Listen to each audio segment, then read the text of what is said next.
Video viral করতে কুষ্টিয়ার নাম নেওয়া লাগে। গাইস অনেক স্ট্রাগল চলতেছে, আমি ছিটতেই পারতেছি না। এই যে দেখুন কাশফুল ছিটতে পারছি না। দেখছেন, এমন একটা কথা, ওদের শরীর দুর্বল হয়ে থাকে, এর কোন ওষুধ দেওয়ার দরকার একটু বলেন তো। বর্তমানে ভাইরাল স্থান হলো কাশফুল। হ্যালো ভিউয়ার্স, এতক্ষণ অবশ্যই দেখলেন আমরা কোথায় ঘোরাঘুরি করছি আর কি কি করছি। এবার থাকছে কিন্তু মূল ভিডিওটা। চলুন তাহলে দেখা যাক আমাদের মূল ভিডিও এবং লং ভিডিওটা। আসসালামু আলাইকুম, দিস ইজ সাদিয়া সুলতানা কুষ্টিয়ার আপার পেজ থেকে। আমি কুষ্টিয়ার আপা আপনাদের মাঝে নতুন আরেকটি লং ভিডিও নিয়ে হাজির হলাম। এই ভিডিওটা ছিল আমাদের কুষ্টিয়াতে ট্যাকের, যেটা হলো পদ্মা ও গড়াইয়ের মোহনার তীরে অবস্থিত বর্তমানে কাশফুলের স্থান, যেখানে কাশফুলের চারিদিকে ভরে গিয়েছে।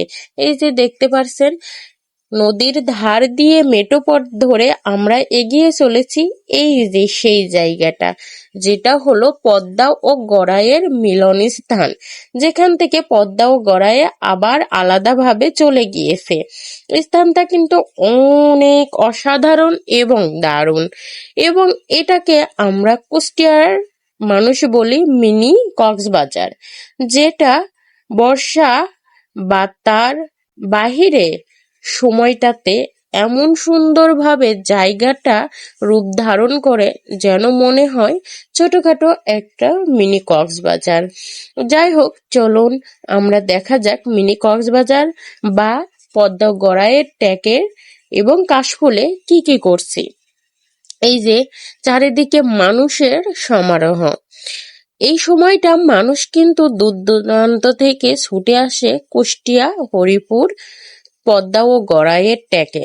এই যে আমি চলে এসেছি, এসেই দেখি এখানে নাগরদোলনা আছে, বাচ্চাদের ছোট ছোট মানে ঘোড়ায় চড়ার রাইডার আছে, যেখানে বাচ্চারা চলছে এবং অনেকে কিন্তু এই নাগরদোলনায় চড়ে চিৎকার পাচ্ছে। যাই হোক, দেখতে আমাদের কিন্তু ভালোই লাগছে। আমরা শুরু করে দিয়েছি আমাদের ভিডিওটা। এই যে সাজিয়া আক্তার যে আমার সাথে আছে, সে নাকি কাশফুলের একটা ফুলও ছিঁড়তে পারছে না। যাই হোক, প্রথমে তার কিন্তু কিছু অংশটা দেখে ফেলছেন। এই যে একটা ভাইয়া আমাদের কাশফুল ছিঁড়ে দিয়েছে, সেখান থেকে নিয়ে সেই ফুলটা দিয়ে আমরা যতক্ষণ পর্যন্ত এই স্থানে আছি সেই স্থানে থাকাকালে সেটা নিয়ে একটু রংঢং করে ভিডিও বানাইছি।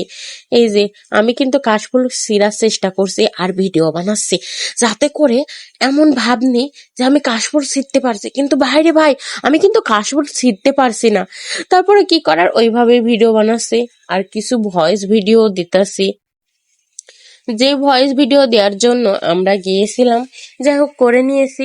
আর এই যে কি আর করার, খালি ফুল ছিঁড়তে যাচ্ছে বা ছিঁড়তে আর পারছে না। আর এই যে রং ঢং করে কয়টা ভিডিও বানাই নিলাম। আমার সাথে কিন্তু আছে আরো আরো অনেকে। যাই হোক, ভিডিওর ভিতর দেখতে পারবেন। আর আকাশটা ওই দিন অসাধারণ লাগছিল, যেমন বাতাস বইতেছিল, কাশফুলগুলো হেলে দুলে বাতাসের সাথে আরো সৌন্দর্য যেন অপরূপ হয়ে যাচ্ছে। সেই সাথে আমি একটু ঘুরন দিলাম, একটু ঘুরনের ভিডিও বানালাম। দেখেন ভিডিওটা কেমন হয়েছে অবশ্যই জানাবেন। আমার কাছে ঘুরতে অসাধারণ লাগছিল। আর এই যে মাগরিবের আজান হয়ে যাচ্ছে, তাই কি আর করার, ঘোরাঘুরি ভিডিও করার সময় শেষ, চলে আসলাম। এখানে আছে আমাদের কুষ্টিয়া কাব্য ভাইয়ের কাব্য রেস্টুরেন্ট, সেখানেও দেখতে চলে আসলাম। এখানে আমাদের কুষ্টিয়া অনেকে আসছে, দেখছে, আমি এই ফার্স্ট টাইম আসলাম। জায়গাটা দারুণ, সামনে যেমন পদ্মা গড়াইয়ের মোহনা এবং এখানে রেস্টুরেন্টটা আলোক বাতি সজ্জায়, এবং এখানে দোলনা আছে। এই যে দেখতে পাচ্ছেন, আমি একটু দোলনায় চললাম, দোলনায় চলে কিন্তু একটু রং ধান করলাম, ভাল লাগছে রং ঢং করতে। আমা যা, ভিডিও শেষে আমি চলে আসলাম বাড়িতে। আসতে রাস্তার ধারে দেখি আমারে কে গুতা মারে। ওমা, দেখি পরে রিঙ্কি আপু। তারপরে সে আপুর মেয়ের সাথে একটু ভিডিও বানিয়ে নিলাম যে মামনি কেমন হয়েছে, বললো অনেক ভালো হয়েছে। অবশ্যই রিঙ্কি আপুর পরিবারে চলে যাবেন, দেখবেন তার পেজে তার মেয়ের কত সুন্দর সুন্দর ভয়েসের ভিডিও। আমি তার ভিডিওগুলো দেখে ফিদা হয়ে যায়, আমার কাছে অনেক অনেক ভালো লাগে। তারপরে কি করার, এই তো ভিডিও শেষের পর্যায়ে। অবশ্যই কিন্তু আমার ভিডিওটা যদি আপনাদের কাছে যেয়ে থাকে একটা লাইক কমেন্ট শেয়ার করে দেবেন এবং ভিডিওটা ধৈর্য সহকারে দেখার জন্য অসংখ্য অসংখ্য ধন্যবাদ। অবশ্যই সবাই চলে যাবেন কিন্তু কাশফুলে আপনাদের আশেপাশে থাকলে। ধন্যবাদ সবাইকে।